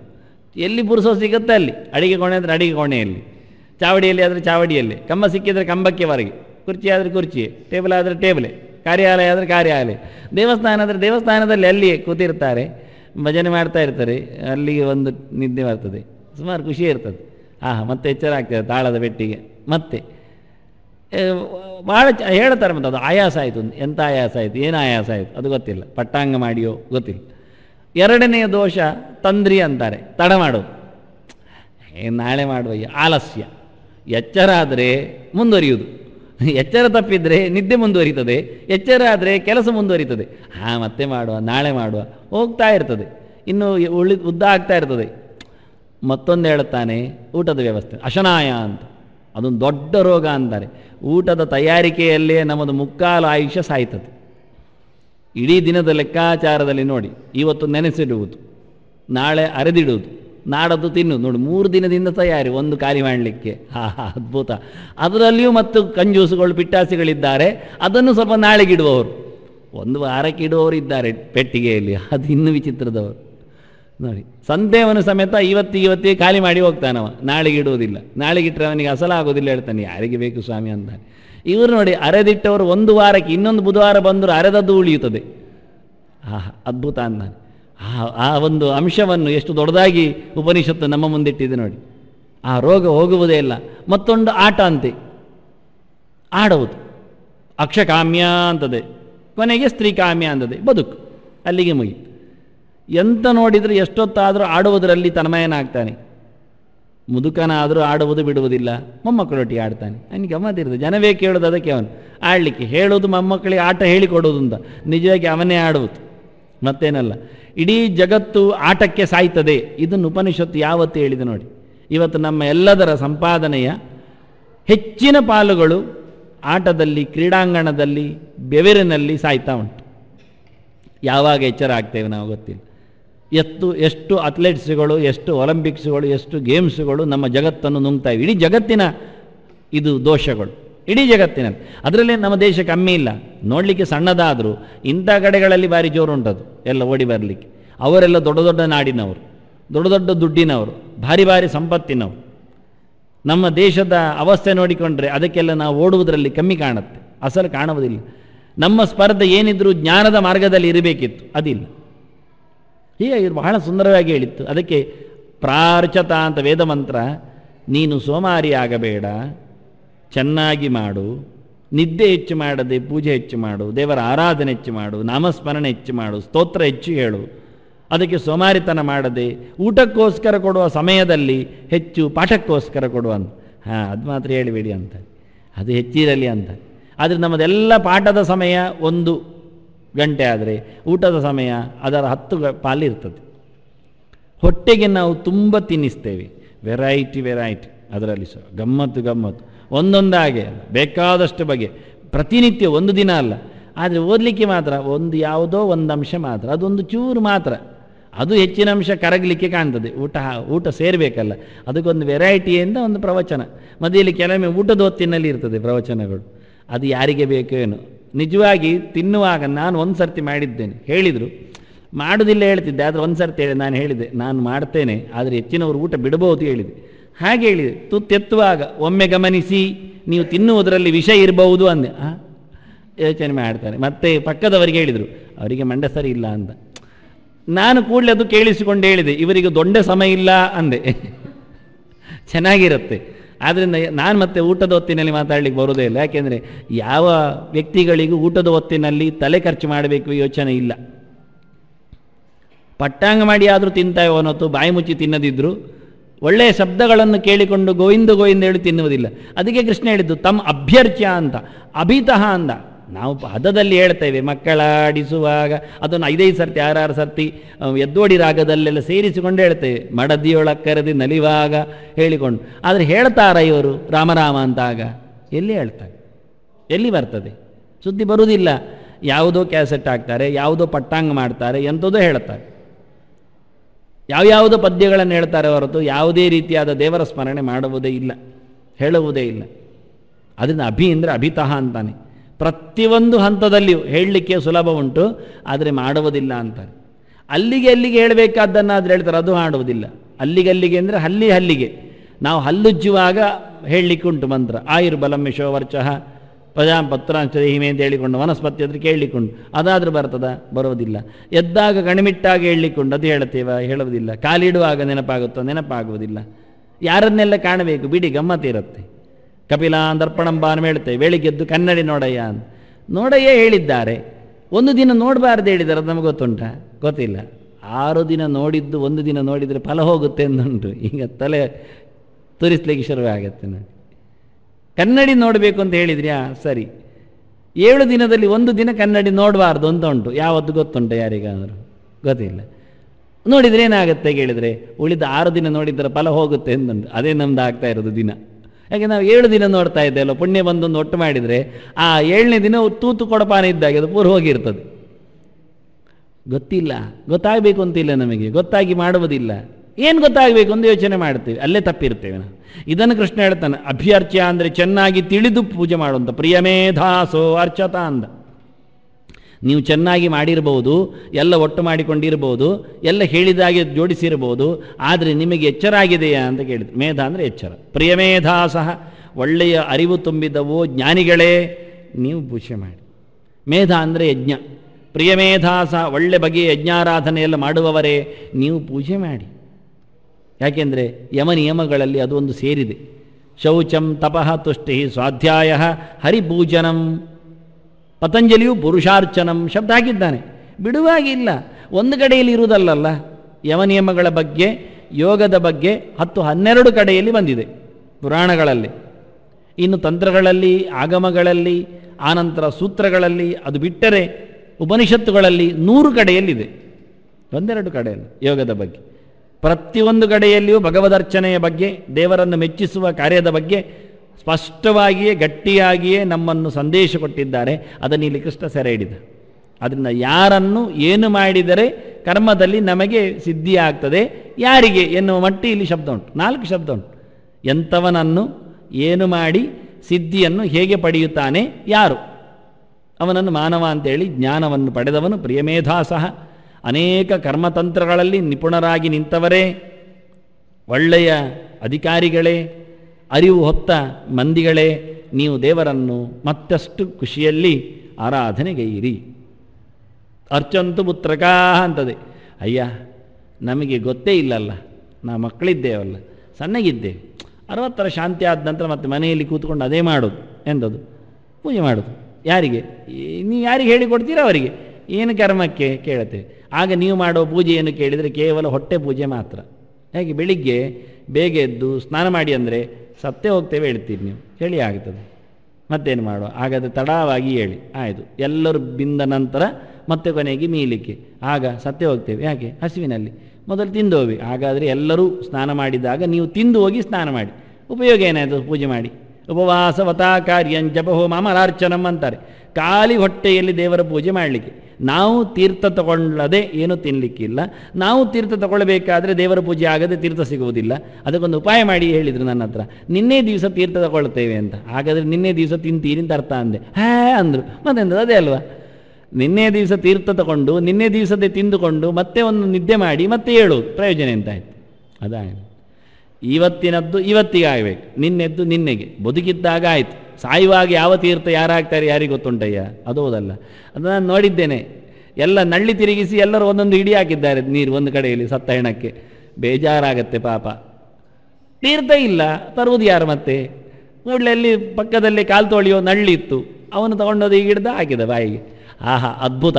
ಹೆಣ ಗೊಟಕ್ಕಂದಿದ್ದು ಕಾಣುತ್ತೆ. ಅದನ್ನು ಕುಡಿಯದೆ ಅದು ಹಾಕ್ತಾರೆ ಗೊತ್ತಾಗಿ ಏನು. ಆದ್ದರಿಂದ ಸತ್ತ ಬಳಿಕ ನಮಗೆ ತೀರ್ಥ ಸಿಗುತ್ತೆ ಅಂತ ಖಾತ್ರಿ ಇಲ್ಲ, ಬದುಕಿದ್ದಾಗ ತಗೋ ಅಂತ. ಆಗ ದೊಡ್ಡವರಾದ ನಂತರ ಮಾಡ್ತೇವೆ, ನಿವೃತ್ತರಾದ ನಂತರ ಅದೇ ಕೆಲಸ ಆಗುತ್ತೆ ಅಂದರೆ ಬೆಳಿಗ್ಗೆಯೇ ಸಿಗುವುದಿಲ್ಲ, ತಿನ್ನದೆ ಮಾಡಲಿಕ್ಕೆ ಆಗೋದಿಲ್ಲ. ಕೂತ್ಕೊಂಡ್ರೆ ಕಾಲು ಕೇಳಿದಿಲ್ಲ. ಮತ್ತೆ ಕೇಳಿದರು ನನ್ನ ಹತ್ರ ಅವರು, ನಾವು ಕುರ್ಚಿಯಲ್ಲಿ ಕೂತು ಮಾಡ್ತೇವೆ ಅಂತ. ಆಯ್ತು ಮಾರೇರಂದೆ, ನಾನು ಪ್ರವಚನ ಕುರ್ಚಿಯಲ್ಲೇ ಮಾಡೋದು, ನೀವು ಮಾಡಿ ಅಂತ. ಮತ್ತೆಂದು ಹೇಳಬೇಕು ಅವರು? ಬೇಡ ಹೇಳಿದರೆ ಅದು ಮಾಡೋದಿಲ್ಲ. ಮತ್ತೆ ಅವರು ಚೆನ್ನಾಗಿ ಕುರ್ಚಿಯಲ್ಲಿ ಕೂತ್ಕೊಂಡು ಮೇಜಿನಲ್ಲಿ ದೇವರನ್ನು ಇಟ್ಟುಕೊಂಡು ಪೂಜೆ ಮಾಡೋದು ಮಾಡಬೇಕಾಗತ್ತೆ. ಈಗ ಮಾಡೋದಾದರೆ ಅದಕ್ಕೆ ಮೊದಲೇ ಅಂದರು, ಅರ್ಚಂತು ಪುತ್ರಕಾ ಅಂದರು. ಮಕ್ಕಳೇ ಕಾಲು ಮಡಿಚಿ ಈಗಲೇ ಕೂತ್ಕೊಳ್ಳಿ, ಈಗ ಪೂಜೆ ಮಾಡಲಿಕ್ಕೆ ಶುರು ಮಾಡಿ. ದೊಡ್ಡವರಾದ ನಂತರ, ರಿಟೈರ್ಡ್ ಆದ ನಂತರ, ಎಲ್ಲ ಬಂದ ನಂತರ, ಎಲ್ಲ ದುಡ್ಡೆಲ್ಲ ಆದ ನಂತರ ಮತ್ತೆ ಸ್ವಂತ ಮನೆ, ಸ್ವಂತ ಕಟ್ಟಡ, ಒಂದು ದೇವರ ಕೋಣೆಯೆಲ್ಲ ಮಾಡುವಾಗ ಮಾಡಿದರೆ ಅದು ಬರುವ ಜನ್ಮಕ್ಕಾಗತ್ತೆ. ಅದು ಖಾತ್ರಿ ಇಲ್ಲ, ಮತ್ತೆ ಅದೊಂದು ಪ್ರಯೋಜನ ಇಲ್ಲ ಅಂತ. ಅದನ್ನು ಮಕ್ಕಳನ್ನು ಕರೆದು ಹೇಳುವ ಮಂತ್ರ ಎಷ್ಟು ಚೆನ್ನಾಗಿದೆ ನೋಡಿ. ಪುತ್ರಕ ಅಂದರೆ ಬಾಲಕ ಅಂತ ಇದ್ದಾಗಿ, ಸಣ್ಣ ಮಕ್ಕಳು ಅಂತ ಅರ್ಥ. ಚಿಕ್ಕ ಎಳೆ ಮಕ್ಕಳು. ನೀವು ಸಹ ದೇವರ ಪೂಜೆಯನ್ನು ಚಿಕ್ಕ ಮಟ್ಟದಲ್ಲಿ ಮಾಡಿ, ತಪ್ಪು ತಪ್ಪಾಗಿ ಆದರೂ ಮಾಡಿ, ಏನಾಯಿತು? ಮಾಡಲಿಕ್ಕೆ ಶುರು ಮಾಡಿ ಅಂತಾನೆ. ಮಾಡುವ ಅಭ್ಯಾಸ ಆಗಲಿ, ಕರ್ಮ ಕೈ ಕೂಡಲಿ, ಆನಂತರ ಜ್ಞಾನ ಅಭಿವೃದ್ಧಿ ಆಗಲಿ ಅಂತ. ಉತ ಪುರನ್ನ ದೃಷ್ಟ್ಮರ್ಚತ ಅಂದರೆ. ಆದರೆ ಪೂಜೆ ಮಾಡುವ ಗೋಜಿಯಲ್ಲಿ ಒಂದು ದೊಡ್ಡ ಗಮ್ಮತ್ತಾಗುವುದಕ್ಕೆ ಹೇಳಿದರೆ ದೇವರ ಸಮರ್ಪಣೆಗೆ ಎಲ್ಲ ಬರ್ತದೆ. ಎಂಥದ್ದು? Dry fruits. ಯಾಕೆಂದರೆ ಅದು ಅವರಿಗೆ ಇಷ್ಟ, ಅದಕ್ಕೆ ತರಿಸಿದ್ದು. ಇದು ಒಳ್ಳೆ ಕಥೆ ಆಯ್ತಲ್ಲ ಮಾರೆ. ದೇವರಿಗೆ ಇಷ್ಟ ಅಂತ ತರಿಸಿದ್ದಲ್ಲ, ಅವರಿಗಿಷ್ಟ ಅಂತ ಇವರು ತರಿಸಿದ್ದಂತೆ. ಪ್ರಯೋಜನ ಏನು? ನಮ್ಮದೆಲ್ಲ ಕರ್ಮತಂತ್ರಗಳು ಕೊನೆಗೆ ಸಾಯುವುದೆಲ್ಲಿ ಕೇಳಿದರೆ ನಮ್ಮ ಒಟ್ಟಿಗೆ. ಪೂಜೆ ಮಾಡಲಿಕ್ಕೆ ಹೋಗಿ ಕೊನೆಗೆ ನಮ್ಮನ್ನೇ ನಾವು ಪೂಜೆ ಮಾಡಿಕೊಳ್ಳು. ಎಲ್ಲ ನೋಡಲಿಕ್ಕೆ ಹೋದರೆ ಅಷ್ಟರಲ್ಲಿ ಆಗಿ ಹೋಗುತ್ತೆ, ಅದು ಪ್ರಯೋಜನ ಇಲ್ಲ. ಉತ ಪುರನ್ನ, ನಿನ್ನ ದೇಹದ ಸಮಾರಾಧನೆ ಸಲ್ಲದು ಅಂದ. ದೇಹದ ಪೂಜೆ ಅಲ್ಲ ಇದು, ಇದು ದೇವರ ಪೂಜೆ. ಎಚ್ಚರ ಇಟ್ಟುಕೋ ಅಂತ, ನೆನಪಿಟ್ಟುಕೋ. ಅದನ್ನು ದೇವರಿಗೆ ಕೆಲವರು ಹೂ ತಂದು ಕೊಡ್ತಾರೆ, ಅದು ದೇವರಿಗೆ ಹಾಕಿಕೊಡಿ. ಆಯಿತು ಅಂತ ಮೆಲ್ಲ ಇವ ಅಟ್ಟೆಯನ್ನು ಬಿಡಿಸ್ಲಿಕ್ಕೆ ಹೋದರೆ ಅದು ಬಿಡಿಸೋದು ಬೇಡ, ಹಾಗೆ ಇಟ್ಟುಕೊಡಿ. ಅದು ಮತ್ತೆ ಬಿಡಿಸಬಾರ್ದಂತೆ. ದೇವರಿಗೆ ಬಿಡಿಸಿ ಎಲ್ಲಿಯಾದರೂ ಮಾಲೆ ಹಾಕ್ಲಿಕ್ಕೆ ಹೋದರೆ ಅದು ಹಾಳಾಗತ್ತೆ. ದೇವರಿಗೆ ಮಲ್ಲಿಗೆ ಅಟ್ಟೆ ಕೊಟ್ಟಾಗಿ ದೇವರಿಗೆ ಮುಟ್ಟಿಸಿ ಕೊಡಬೇಕಂತೆ. ಕೆಲವರು ಅನಂತೇಶ್ವರಕ್ಕೆ ಬಂಗಾರ ಎಲ್ಲ ತರುವುದುಂಟು, ನಾನು ನೋಡೋದುಂಟು. ಅದು ದೇವರಿಗೆ ಇಟ್ಟುಕೊಡಿ. ಎಲ್ಲಿ ದೇವರಿಗೆ ಇಡುವುದು? ದೇವರನ್ನು ಅವರನ್ನು ಮುಟ್ಟುವುದಿಲ್ಲ ತೀರ್ಥ ಕೊಡುವವರು. ಮತ್ತೆ ಅವರು ದಂಡೆಯಲ್ಲಿ ಇಟ್ಟುಕೊಡಿ. ದಂಡೆ ಅಲ್ಲೇ ಉಂಟಲ್ಲ, ಇಡ್ಬೋದಲ್ಲ. ದೇವರ ಎದುರಿಗೆ ದಂಡೆಯಲ್ಲಿ ಇಟ್ಟು ಕೊಡಬೇಕಂತ. ಪ್ರಯೋಜನ ಏನು ದಂಡೆಯಲ್ಲಿ ಇಟ್ಟು ಕೊಡೋದ್ರಿಂದ? ಒಂದು ದಿನ ಹೋಗಿ ಅರ್ಚಕರ ಕೈಯಲ್ಲಿ ಕೊಟ್ಟಿದ್ದು ದೇವರಿಗೆ ಇಡಿ, ನಾಳೆ ಬರ್ತೇನೆ ಹೇಳಬೇಕು, ಅಥವಾ ಪೂಜೆ ಆದ ನಂತರ ಸಿಗ್ತೇನೆ ಹೇಳಬೇಕು. ಹೊರತು ದೇವರಿಗೆ ಕೊಟ್ಟ ಅರ್ಥ ಆಗಲಿಲ್ಲ. ಇದೆಲ್ಲ ಸುಮ್ಮನೆ ಫ್ಯಾಷನ್. ದೇವರಿಗೆ ತೋರಿಸಿದ್ದೇನೆ ಆಗಬೇಕು, ದೇವರಿಗೆ ಇಟ್ಟಿಡ್ಕೊಂಡೇ ಆಗಬೇಕು, ಎಲ್ಲ ತಪ್ಪು ಅಂದ. ಪ್ರಯೋಜನ ಇಲ್ಲ. ಆದ್ದರಿಂದ ಉತ ಪುರನ್ನ, ದೇಹದ ಸಮಾರಾಧನೆಗೆ ಮಾರು ಹೋಗಬೇಡಿ. ಇದರಿಂದ ದೇವರನ್ನು ವಂಚನೆ ಮಾಡಬೇಡಿ, ಧರ್ಮವನ್ನು ಬಗ್ಗಿಸಬೇಡಿ. ಹಿಗ್ಗಿಸಿರಿ, ಸಂತೋಷ. ಅದನ್ನು ಕುಗ್ಗಿಸದಿರಿ, ಬಗ್ಗಿಸದಿರಿ, ನಿಮಗೆ ಬೇಕಾದ ಹಾಗೆ. ಧರ್ಮ ಯಾವತ್ತೂ ತುಂಬ ಸಡಿಲಾಗಿದೆ ಹೌದು, ಆದರೆ ಅದನ್ನು ಪೂರ ಸಡಿಲುಗೊಳಿಸಬಾರ್ದು, ಹಾಳೆ ಮಾಡಬಾರ್ದು, ಶೇಪ್ ಔಟ್ ಮಾಡಬಾರ್ದು. ಚಪಾತಿಗೆ ಒಂದು ನಿಯಮ ಇದೆ, ಇಷ್ಟಕ್ಕೆ ಆಗುವಾಗ ಆಗ್ಬೋದು, ಅದನ್ನು ಪೂರ ಎಲ್ಲಿಯೋ ಮಾಡಿಕೊಂಡು ತಿಂದರೆ ಏನು ಪ್ರಯೋಜನ, ಚಪಾತಿ ಆಗೋದಿಲ್ಲ ಮನೆಗೆ. ಹಾಗೆ ಪ್ರತಿಯೊಂದರನ್ನು ಅದರದ್ದೇ ಆದ ಚೌಕಟ್ಟಿನಲ್ಲಿ ಎಷ್ಟು ಹಿಗ್ಗಿಸಬಹುದು, ಎಷ್ಟು ಕುಗ್ಗಿಸಬಹುದು, ಆದರೆ ಅದನ್ನು ಮರ್ಯಾದೆ ತೆಗಿಲಿಕ್ಕಿಲ್ಲ. ಅನ್ನ ಭಗವಂತನ ಒಂದು ಚೌಕಟ್ಟನ್ನು ಉಳಿಸಿಕೊಳ್ಳಿಕ್ಕೆ ದೃಷ್ಟಿ ಅರ್ಚತ ಅಂದಾನೆ, ದೇವರನ್ನು ದೊಡ್ಡವನನ್ನಾಗಿ ಮೆಚ್ಚಿಸಿ ಅಂತ. ಅಪರಂಪಾರವಾದ ಅತ್ಯಂತ ಎತ್ತರದ ವಸ್ತು ಆದಾಗ ಭಗವಂತನನ್ನು ನಿಮ್ಮ ಮಟ್ಟಕ್ಕೆ ಎಳೆದು ಯಾವುದೋ ಒಂದು ಸಂದರ್ಭದಲ್ಲಿ ಸಂಕೋಚಗೊಳಿಸಿ ನಡೆಸಬೇಡಿ. ಕೊನೆಗೂ ಪೂಜೆಯಿಂದ ಹೊರಟು ಬಂದಾಗ, ಹೊರಗೆ ನಿಂತಾಗ ಅಯ್ಯೋ ನಾನು ಕಮ್ಮಿ ಮಾಡಿದೆ ಎನ್ನುವ ಭಾವ ತುಂಬಬೇಕು. ಜಾಸ್ತಿ ಆಯಿತು ಬರಬಾರ್ದು, ಏನಾದರೂ ಬರಬಾರ್ದು. ಅದಕ್ಕೆ ಅಭ್ಯರ್ಚ್ಯ ಅಂದ, ನೀನು ಭಗವಂತನಿಗೆ ಎದುರಾಗಿ ಪೂಜಿಸು, ದೇವರು ನಿನ್ನನ್ನು ನೋಡುವಂತಾಗಲಿ, ಭಗವಂತ ನಿನಗೆ ಅಭಿಮುಖನಾಗಲಿ, ನಿನ್ನನ್ನು ದೇವರು ಮೆಚ್ಚಲಿ, ಹಾಗೆ ನೀನು ಮೆಚ್ಚಿಸೋನು. ಈ ಅರ್ಥದಲ್ಲಿ ಕೃಷ್ಣ ಸ್ವಕರ್ಮಣ ತಮ್ಮ ಅಭ್ಯರ್ಚ್ಯ, ಅವನನ್ನೇ ಕರಿಯಯ್ಯ. ವಲ್ಲಭರು ಹೇಳಿದರು, ಉಳಿದವರನ್ನು ಕರೆದು ಹಾಳು ಮಾಡಬೇಡ. ಯಾಕೆ? ಉಳಿದವರು ದೊಡ್ಡ ಸಂಗತಿ ಅಲ್ಲ, ಯಾರನ್ನೂ ಕರೆದು ಅವನೆದುರಿಗೆ ಹಾಳು ಮಾಡಬೇಡ ನಿನ್ನ ಕೈಂಕರ್ಯವನ್ನು. ಆದ್ದರಿಂದ ತಮೇವ ಭಗವಂತನನ್ನೇ, ತತನಾದವನನ್ನೇ, ನಿನಗೆ ಎಲ್ಲವನ್ನೂ ತಂದುಕೊಟ್ಟವನನ್ನೇ, ನಿನ್ನ ಎಲ್ಲದರ ಅಶೋತ್ತರಗಳ ಸ್ವಾಮಿಯಾದವನೇ, ಕರ್ಮದ ಫಲಸ್ವಾಮಿಯೇ, ಕರ್ಮವನ್ನು ನಡೆಸಿದವನೇ, ಕರ್ಮದ ಫಲಸ್ವಾಮಿಯೇ ನಿನ್ನ ಕರ್ಮಕ್ಕೆ ಯೋಗ್ಯನಾಗಿದ್ದ. ನಿನ್ನ ಪೂಜಾ ಕರ್ಮಕ್ಕೆ ನಿಲುಕುವವನು ಯಾರು ಕೇಳಿದರೆ, ಪೂಜೆಯಿಂದ ಯಾರು ಫಲವನ್ನು ಕೊಡುತ್ತಾನವನು. ಇತರ ದೇವತೆಗಳ ಪೂಜೆಯಿಂದ ಇತರ ದೇವತೆಗಳು ಫಲ ಕೊಡುವುದಿಲ್ಲ.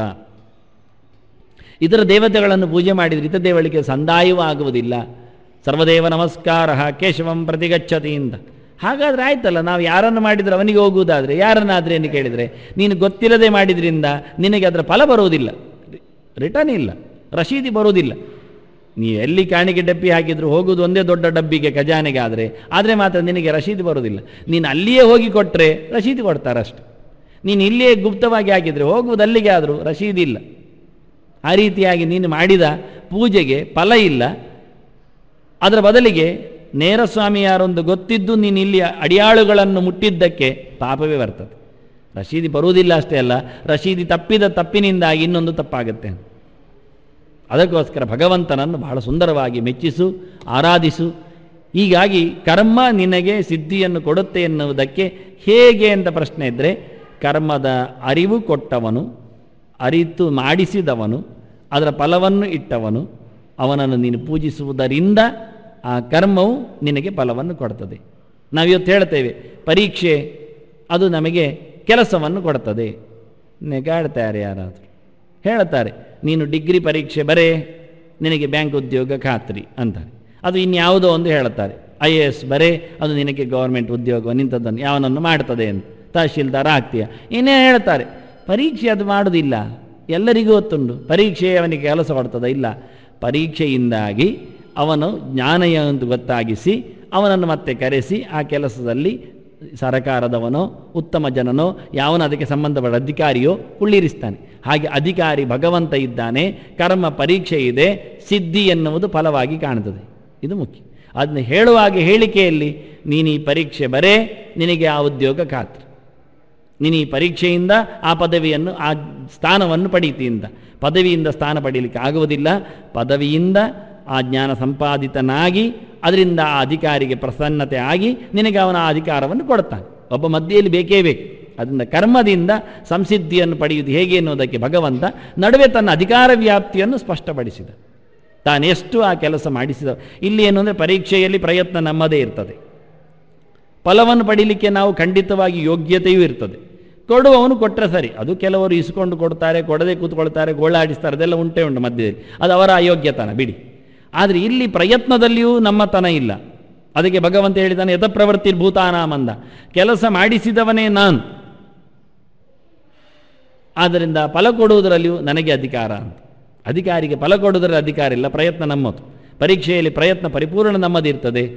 ಆದರೆ ಇಲ್ಲಿ ಹಾಗಿಲ್ಲ, ಎಲ್ಲವನ್ನೂ ದೇವರೇ ನಡೆಸಿ ನಮಗೆ ಬೇಕಾದ ಹಾಗೆ ಸವಲತ್ತುಗಳನ್ನು ಕೊಟ್ಟು ಅಲ್ಲಿಂದ ಕರ್ಮತಂತ್ರದಲ್ಲಿ ನಮ್ಮನ್ನು ನಿಲ್ಲಿಸಿ ಮುಂದುವರಿಸಿ ಅದರ ಆನಂದವನ್ನು ಅದಕ್ಕೆ ಬೇಕಾಗಿರತಕ್ಕ ಫಲವನ್ನು ಕೊಡ್ತಾನೆ ಎನ್ನುವ ಕರ್ಮ ಮತ್ತು ಸಿದ್ಧಿ, ಇದರ ಎರಡರ ನಡುವೆಯಲ್ಲಿ ನಿಂತ ದೇವರ ವ್ಯಾಪ್ತಿ ಸ್ಪಷ್ಟವಾಗಿ ಎರಡು ಶಬ್ದದಿಂದ ಯಥೋ ವಾ ಇಮಾನಿ ಭೂತಾನಿ ಜಾಯಂತೆ ಏನ ಜಾತಾನಿ ಜೀವಂತಿ, ಅದೇ ಶ್ರುತಿಯ ತುಂಡು ಶಬ್ದ ಹಾಕಿಕೊಂಡು ಯದ ಪ್ರವರ್ತಿರ್ಭೂತಾನಾಂ ಏನೋ ಸರ್ವಮಿದಂ ತದಂ, ಹೀಗೆ ಅನೇಕ ಶ್ರುತಿ ಸ್ಮೃತಿಗಳ ಪುರಾಣ ಇತಿಹಾಸಗಳ ಸಂಪುಟಗಳೊಂದಿಗೆ ಎರಡೇ ಎರಡು ಗೆರೆಯ ಎರಡೇ ಎರಡ ಹೇತುವಿನಿಂದ ಕಾರಣದಿಂದ ಇಡೀ ಭಗವಂತನ ಅಸ್ತಿತ್ವವನ್ನು ಯಾವ ಶಬ್ದದ ಆರಾಧನೆಯ ತೊಂದರೆಗಳೇ ಪ್ರಶ್ನೆಗಳೇ ಬರಲಿ, ಸಮಸ್ಯೆಗಳಿರಲಿ, ಈ ಎರಡು ಗೆರೆಯಲ್ಲಿ ಉತ್ತರ ಇದೆ. ಇದು ಚಾಲೆಂಜ್. ಯತಸ್ ಪ್ರವರ್ತಿರ್ಭೂತಾನಾಂ ಏನ ಸರ್ವಮಿದಂ ತತಂ ಎನ್ನುವ ಎರಡು ಶಬ್ದ ಭಗವಂತನ ಸರ್ವಸ್ವವನ್ನು ಹೇಳುತ್ತದೆ. ಯಾವ ಬಗೆಯ ಆರಾಧನೆಗಳ ಮೇಲಿನ ಅನೇಕ ದೋಷಗಳನ್ನು ಈ ಎರಡು ಶಬ್ದ ಬಹಳ ಸುಂದರವಾಗಿ ಹಿಡ್ಕೊಂಡು ದೂಡಿಬಿಡ್ತದೆ. ಯಾರ ಪೂಜೆಯನ್ನು ಯಾವ ಮನೆಯಲ್ಲಿ ಯಾವ ರೀತಿಯಲ್ಲಿ ನೀವು ಹೇಳಿದರೂ ಈ ಎರಡು ಶಬ್ದದಿಂದ ಬಾಧಕ ಹೇಳಲಿಕ್ಕೆ ಬರ್ತದೆ. ಆಗುವುದಿಲ್ಲ ಅಂತ ಕೂಡಲೇ ಹೇಳಲಿಕ್ಕೆ ಬರ್ತದೆ, ಆಗುವುದಿಲ್ಲ ಎನ್ನುವುದನ್ನು, ಸಾಧ್ಯ ಇಲ್ಲ ಹೇಳುವುದನ್ನು. ಹೀಗೆ ಒಂದು ರೀತಿಯ ಸಂಗ್ರಹ ಶಾಸ್ತ್ರ ಇದು. ಇಡೀ ಶಾಸ್ತ್ರದ ಆಚರಣೆಯ ಸಂಗ್ರಹ ಇಲ್ಲಿದೆ. ಶ್ರೀಕೃಷ್ಣಾರ್ಪಣಮಸ್ತು, ಶ್ರೀಕೃಷ್ಣಾರ್ಪಣಮಸ್ತು, ಶ್ರೀಕೃಷ್ಣಾರ್ಪಣಮಸ್ತು, ಶ್ರೀಕೃಷ್ಣಾರ್ಪಣಮಸ್ತು, ಶ್ರೀಕೃಷ್ಣಾರ್ಪಣಮಸ್ತು, ಶ್ರೀಕೃಷ್ಣಾರ್ಪಣ.